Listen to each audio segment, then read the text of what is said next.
Airplanes are supposed to be neutral spaces, narrow tubes where everyone is equal at 30,000 feet. But on this flight, neutrality cracked the moment the flight attendant stopped beside row 3 and spoke with a sharp smile that didn't reach her eyes. The cabin hummed with the low roar of engines and the soft clink of glassware, a soundscape of quiet privilege. In the wide leather seat by the window sat Maya Johnson, dressed simply, posture calm, hands folded loosely in her lap. She had boarded early, greeted politely, and settled without issue. Yet now attention tilted toward her like a spotlight she hadn't asked for. "You need to move now," the attendant said, voice firm, rehearsed, loud enough for nearby passengers to hear. Conversations faded, heads turned. Maya looked up slowly, confusion crossing her face before she masked it with composure. She glanced at her boarding pass, then at the seat number stitched into the armrest, then back at the woman standing over her. "I believe I'm in the correct seat," Maya replied evenly. Her voice carried no challenge, only certainty. The attendant's smile tightened. She gestured toward the aisle as if ushering a child. "This seat is reserved," she said. "First class has specific requirements." A businessman across the aisle smirked into his drink. A woman 2 rows back leaned forward, eager. Judgment moved faster than the plane ever could. Maya felt it settle on her shoulders, heavy but familiar. She had worn that weight in boardrooms, hotel lobbies, and conference halls. She knew how to stand beneath it without bending. "I meet the requirements," Maya said. She met the attendant's eyes, steady and unflinching. "And I paid for this seat." The attendant sighed theatrically, pressing her call button. "We'll sort this out," she said, as if doing Maya a favor. A murmur rippled through the cabin. Someone whispered. Someone else chuckled. The businessman shook his head, already certain of the ending. Maya leaned back, breathing slowly. She thought about the meeting waiting on the other side of the flight, the acquisition that had taken 2 years to negotiate, the sleepless nights, the risks taken when everyone told her she was reaching too far. She thought about her mother, who had taught her to stay calm when others tried to make her small. She thought about the company she had built from a rented desk and a stubborn idea. A senior attendant arrived, older, more cautious. She listened as the first attendant explained the situation in clipped phrases, careful to frame it as procedure. The senior attendant turned to Maya. "May I see your boarding pass, ma'am?" she asked. Maya handed it over without hesitation. The senior attendant scanned it, then checked a tablet. Her eyebrows lifted almost imperceptibly. She looked again, this time more closely, then cleared her throat. "There seems to be no issue," she said. "This passenger is seated correctly." The first attendant stiffened. "But she is exactly where she should be," the senior attendant repeated, louder now.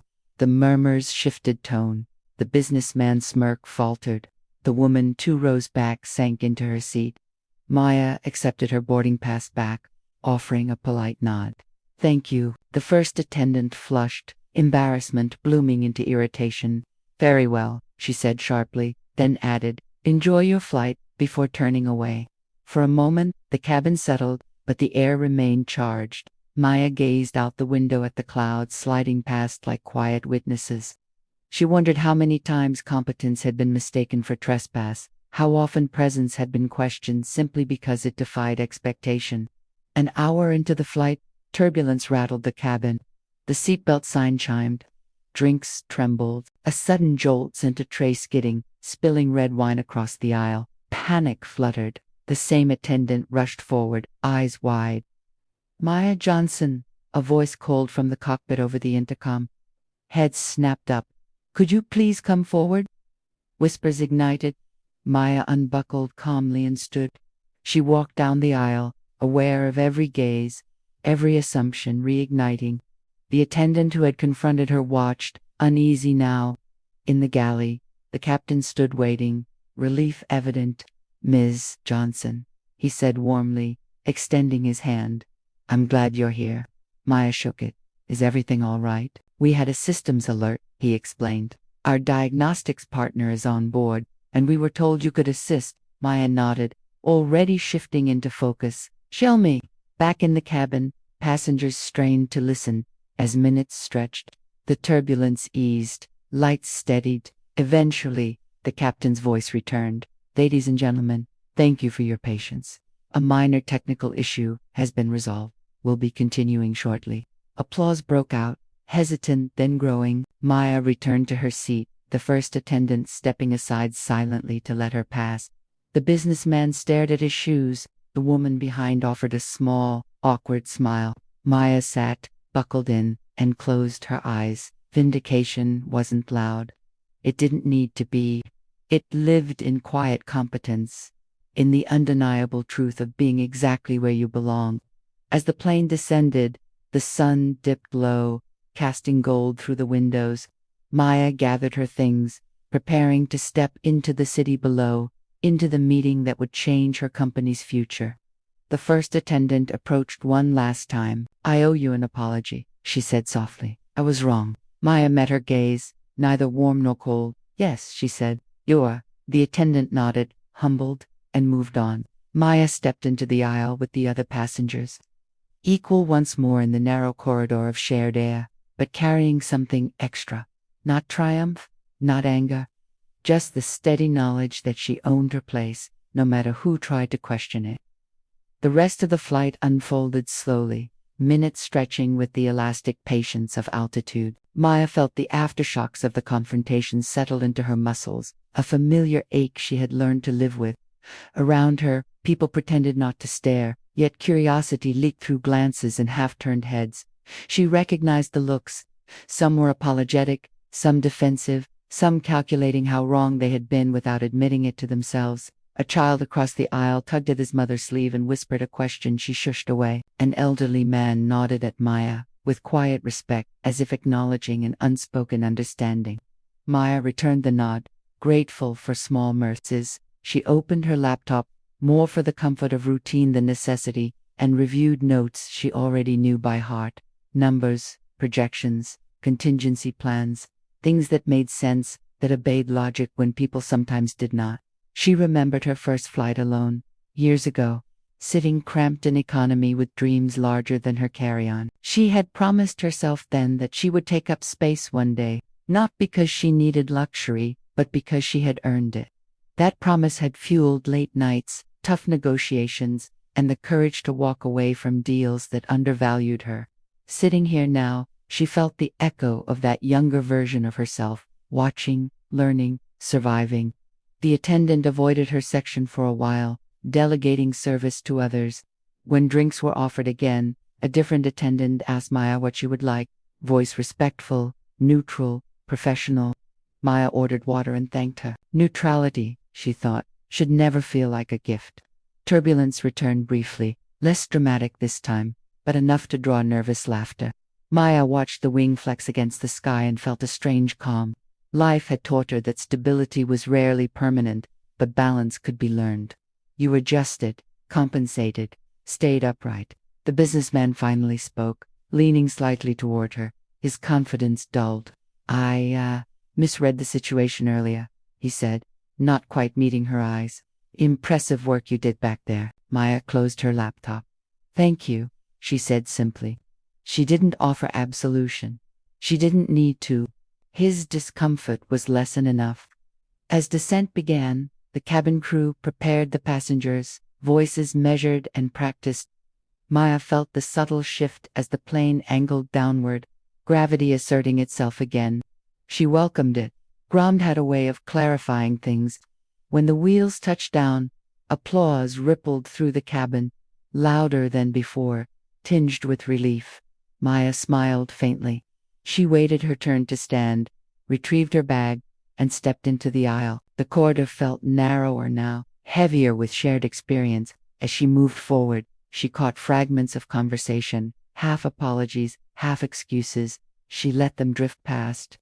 At the door, the senior attendant smiled warmly.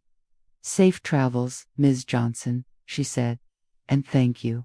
Maya inclined her head and stepped onto the jet bridge, the cool air brushing her face. The airport bustled ahead, full of possibility and pressure. She straightened her jacket, squared her shoulders, and walked forward, carrying with her the quiet certainty that no seat, no space, no future she earned could ever truly be taken from her. The terminal smelled of coffee and polished floors, a familiar blend that signaled motion and money. Maya moved with the current, phone buzzing with messages from her team. They had followed the flight, aware of the stakes waiting beyond baggage claim. She sent a brief update, reassuring, focused, no mention of the incident. There would be time for that later, if it deserved time at all.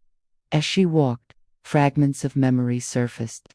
The first investor who laughed when she pitched, the mentor who warned her that excellence would not shield her from scrutiny, the contracts she had read line by line while others assumed she was the assistant. Each memory stacked neatly, not as wounds, but as proof.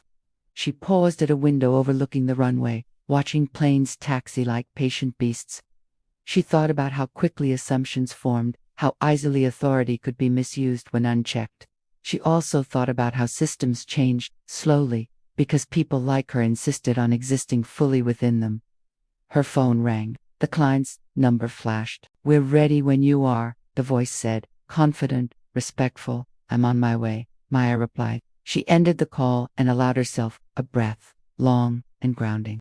Outside, the city rose in steel and glass, reflecting a sky streaked with evening light. A car waited. Maya slid into the back seat, the door closing with a solid click that felt like punctuation. As the vehicle pulled into traffic, she glanced at her reflection in the window, meeting her own eyes. She looked like someone who belonged anywhere she chose to be. The driver merged smoothly, radio murmuring softly.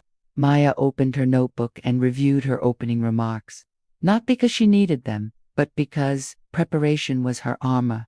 She would walk into the room composed, informed, undeniable.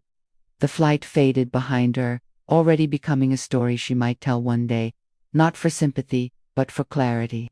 It was a reminder that progress was uneven, that dignity sometimes required defense, and that silence was rarely neutral. As the car sped forward, Maya smiled to herself, a small, private expression. She had places to go, deals to close, futures to shape, and no one would ever ask her to move again without learning exactly who she was. Traffic slowed near the downtown district, towers looming overhead like watchful sentinels. Maya observed pedestrians below, each wrapped in their own narrative, unaware of the quiet battles others fought in plain sight. She considered how many moments like hers went unseen, unresolved, dismissed as misunderstandings rather than symptoms. Her phone chimed again, this time a message from her mother. "Safe landing." Maya smiled and typed back, "Yes, on my way, proud of you always." The reply came, the words settled warmly, anchoring her. The car pulled up to a sleek building of glass and stone. Maya stepped out, heels clicking against the pavement, posture relaxed but assured. Inside, the lobby buzzed with low conversation and ambition. A receptionist greeted her by name without hesitation, directing her upstairs. Maya thanked her and moved on. In the elevator, she stood alone, watching numbers climb. She reflected briefly on the flight attendant's apology, the awkwardness of it, the sincerity struggling to surface. Change, she knew, often began with discomfort. Whether it continued was a choice. The doors opened to a conference floor washed in natural light. Her team waited, faces brightening at the sight of her. Questions hovered, but she waved them off gently. Later, she promised. For now, focus. They entered the boardroom together. The clients rose, hands extended, expressions respectful, expectant. Maya took her seat at the head of the table, the position unshot. As she began to speak, her voice steady and clear, she felt alignment settle in. This was where she thrived, where preparation met opportunity. Hours later, as agreements were signed and congratulations exchanged, Maya felt a quiet satisfaction. Success was not vindication, but it was affirmation. She gathered her things, exchanging final pleasantries, and stepped back into the elevator. Descending, she allowed herself a moment of fatigue, then release. The day had been long, layered, meaningful. Outside, dusk had deepened, city lights flickering alive. As she headed home, Maya thought again of the plane, of the narrow aisle and the wide assumptions. She hoped, not naively, but intentionally, that the encounter had planted a seed. Maybe next time, someone would pause before speaking. Maybe neutrality would hold a little longer. She unlocked her door, set down her bag, and exhaled fully for the first time since morning. Tomorrow would bring new challenges, new spaces to claim. Tonight, she allowed herself rest, grounded in the unshakable truth that she never needed permission to occupy the seat she earned. Before turning in, Maya stood by her window, city noise drifting up in muted waves. She reflected on how easily moments could fracture a day, and how deliberately she had chosen not to let them. Resilience, she knew, was not loud resistance, but sustained presence. It was showing up again, unchanged by the doubts of others. She prepared for bed, setting out clothes for the morning, movements calm and practiced. As she lay down, the image of clouds passing the plane window returned, endless and indifferent. Somewhere above them all, the sky had held every story without judgment. Sleep came gently, carrying her forward, steady and unafraid. When morning light filtered in, Maya woke, renewed, ready to continue. The world would test her again, she was sure, but she would meet it as she always had, with clarity, grace, and resolve. Somewhere, another flight boarded, another assumption formed. Maya smiled, knowing that each time she took her seat, she quietly rewrote what was possible. And in that knowing, she found peace, not because the struggle was over, but because she trusted herself to face it. Every time, without shrinking, without asking, without ever moving. Again and again, she chose dignity, presence, and forward motion, wherever life placed her next. Without compromise, always.